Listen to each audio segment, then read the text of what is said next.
देखो chapter 1 matter in our surrounding.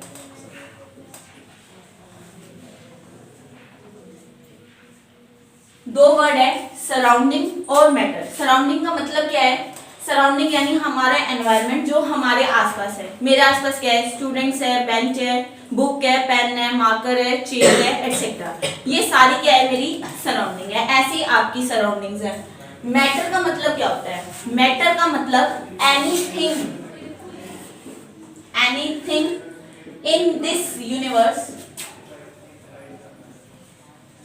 which occupies space and have mass। यानी उस चीज, कोई भी चीज हो बट दो चीज होनी चाहिए उसके पास, एक तो स्पेस और एक मास। यानी कोई भी चीज, फॉर एग्जाम्पल पेन है तो पेन का अपना एक मास है और साथ ही साथ क्या है, अगर मैं इसको टेबल पर रख दूं तो कोई ना कोई मास स्पेस ऑक्यूपाई करेगा। सेम ऐसे मेरे हाथ में है मार्कर, तो ये कुछ ना कुछ मेरे हाथ का स्पेस ऑक्यूपाई कर रहा है और इसमें कुछ ना कुछ मास है। तो वो हर चीज जो क्या करती है, जिसके पास स्पेस है और मास है, वो क्या हो जाएगी? हमारी मैटर हो जाएगी। मैटर दो तरीके से डिवाइडेड है, फिजिकल प्रॉपर्टीज पर और केमिकल प्रॉपर्टीज। फिजिकल स्टेट में अगर मैटर की बात करें तो कितने टाइप के हैं? Solid, liquid and gaseous state. और अगर हम केमिकल स्टेट की बात करें तो इसमें कौन से आते हैं? Elements, compound and mixture. ये जो हम केमिकल वाला टॉपिक है, ये हम सिर्फ और सिर्फ second chapter of this chemistry में पढ़ेंगे।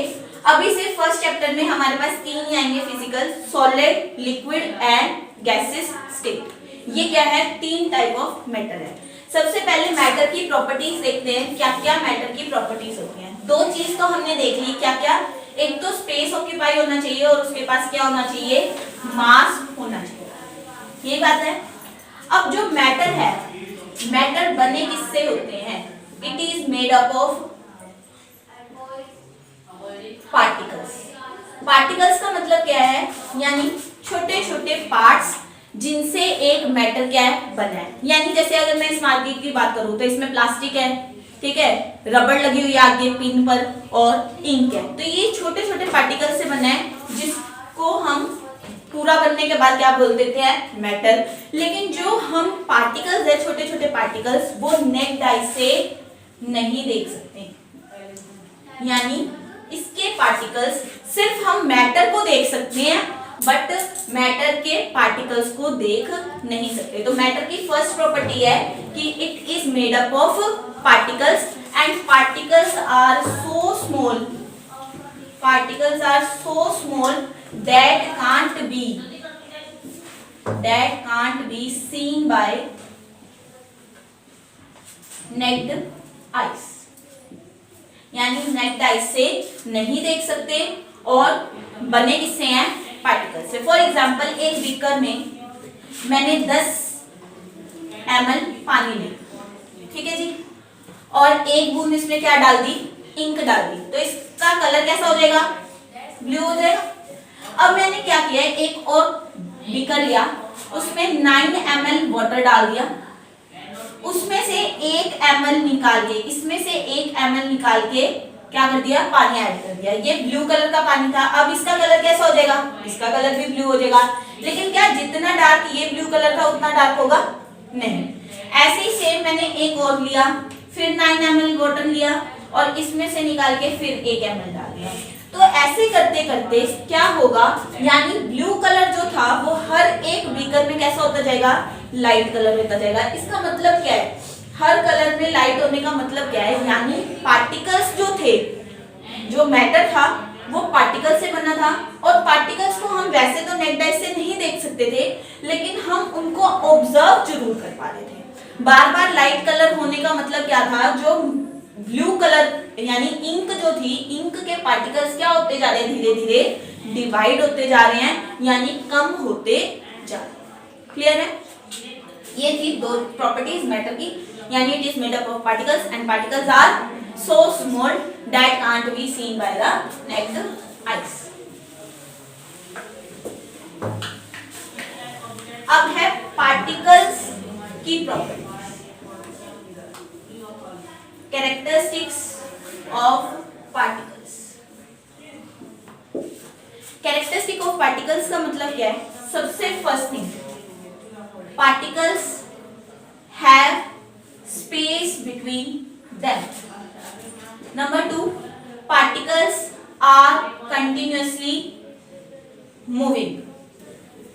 Number third, particles attract each other. तीन प्रॉपर्टीज हो गई। Number one, particles have space between them, these are continuously moving, and third, these attract each other. Number one, कैसे पता चलेगा कि particles के बीच में स्पेस होता है? जैसे मैंने अभी एग्जांपल दिया कि एक बीकर में पानी डाला डेसिमल, उसमें एक बूंद इंक की डाली, बिना मिलाए इंक का पानी कैसा हो गया? रंग कैसा हो गया? ब्लू कलर का। इसका मतलब वो कैसे मिक्सअप हो गया? क्योंकि पानी के बीच में क्या थे? स्पेसिस थे, जिसकी वजह से इंक ने वो स्पेसिस को क्या कर लिया? गेन कर लिया। जैसे अगर मान लेते हैं ये लिक्विड के पार्टिकल्स हैं, ठीक है, ये लिक्विड के पार्टिकल्स थे, जब मैंने इसमें इंक ड्रॉप की तो इंक के पार्टिकल्स भी आ गए। अब इंक के पार्टिकल्स क्या करेंगे? जहां जहां स्पेस है ना, वहां जाकर बैठ जाएंगे, जिसकी वजह से पानी का कलर कैसा हो गया? ब्लू कलर हमें विजिबल हो गया। Hence particles have space between them. Number two, particles are continuously moving. कैसे कंटिन्यूअसली मूव करते हैं? फॉर एग्जाम्पल, एक गिलास पानी लिया, उसमें एक आधा चम्मच नमक डाल दिया, आपने उसको नहीं घुमाया, मिक्स नहीं किया, बट थोड़े टाइम के बाद क्या हो जाएगा? नमक अपने आप मिक्स हो जाएगा ना, यानी उसके पार्टिकल्स क्या हो जाएंगे? अपने आप मिक्स हो जाएंगे। क्यों? क्योंकि पानी के पार्टिकल्स और नमक के पार्टिकल्स क्या कर रहे थे? कंटिन्यूअसली मूव कर रहे थे, जिसकी वजह से वो आपस में क्या हो गए? मिक्सअप। क्लियर है? ऐसे ही फॉर एग्जांपल, मैंने अगरबत्ती इस रूम के कॉर्नर पे कहीं पे लगा दिया, तो क्या होगा? धूप लगाई तो कॉर्नर पे थे, बट पूरे रूम में खुशबू हो गई। वो पूरे रूम में खुशबू क्यों हो गई? क्योंकि एयर के बीच में क्या थे? स्पेसिस थे पार्टिकल्स के बीच में। सॉरी, पार्टिकल्स कैसे मूव कर रहे थे? गैसेस के कंटिन्यूअसली मूव कर रहे थे। जैसे वो कंटिन्यूअसली मूव कर रहे थे तो वो उस इंसेंस स्टिक से यानी अगरबत्ती के धुएं से टकराई और वो पूरी एयर में क्या हो गई?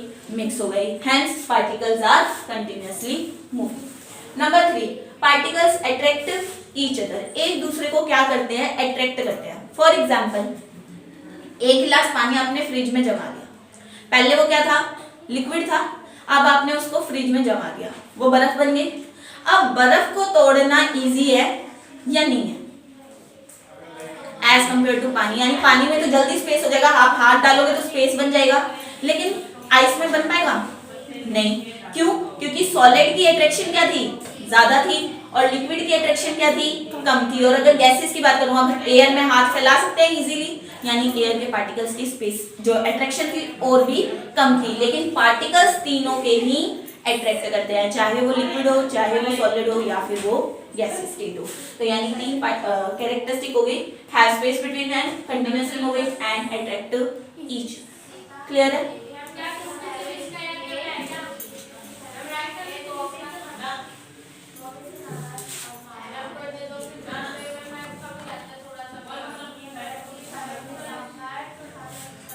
सॉलिड, लिक्विड एंड गैस, तीनों के देखने में कैसे दिखाई देंगे पार्टिकल्स?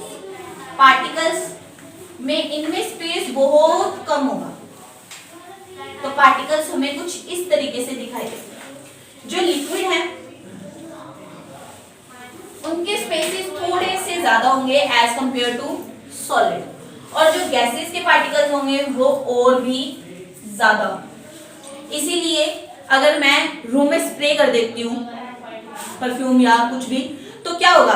इजीली पूरे रूम में क्या हो जाएगी? मिक्सअप हो जाएगी। वही अगर मैं लिक्विड में डालूं तो मिक्स होने में क्या होगा? टाइम लगेगा। क्यों? क्योंकि गैसेस के पार्टिकल्स में स्पेस ज्यादा था तो वो जल्दी मिक्स हो गए, लिक्विड में थोड़ा कम था इसलिए वो थोड़ा सा लेट होगा। अगर सॉलिड में डालूंगी तो और भी कम। क्लियर है? तो सॉलिड, लिक्विड और गैसेस। अब हम इन तीनों के डिफरेंसेस देखते हैं।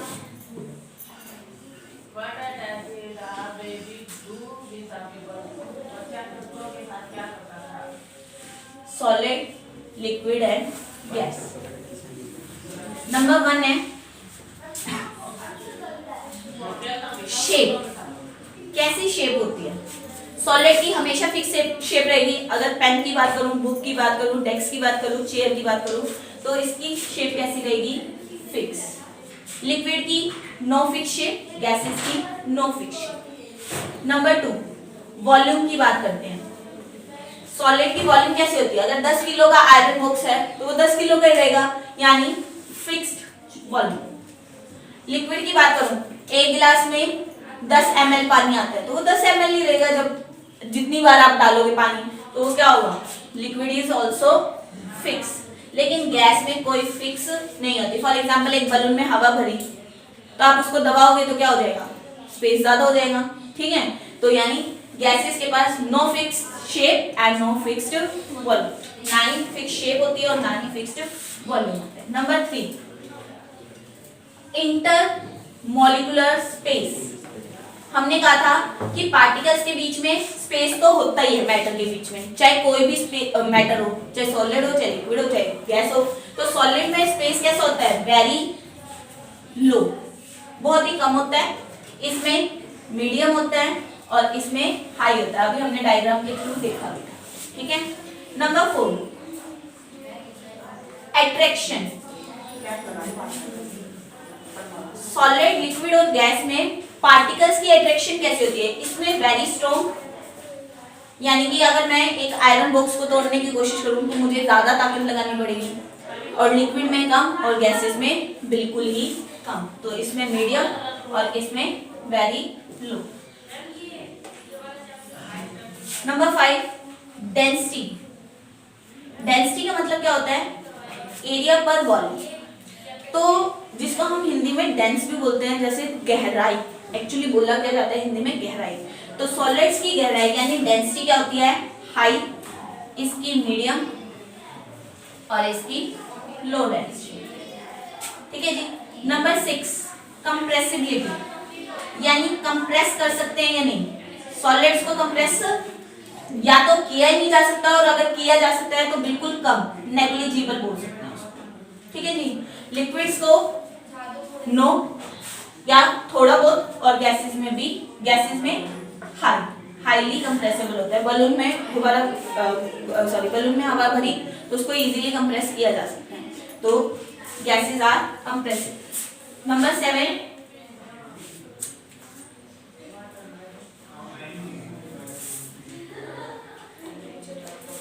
फ्लूइडिटी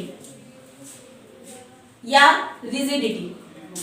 रिजिडिटी का मतलब होता है हार्डनेस और फ्लूइडिटी मतलब लिक्विड। जो सॉलिड्स होते हैं वो कैसे होते हैं? रिजिड नेचर के होते हैं, यानी हार्ड होते हैं। लेकिन इन दोनों में क्या पाई जाती है? फ्लूइडिटी यानी लिक्विडिटी पाई जाती है। यानी फ्लूइडिटी का मतलब है जो फ्लो हो सकते हैं, और रिजिडिटी यानी जो हार्ड इन नेचर होते हैं। Is it clear? और क्या डिफरेंस हो सकता है?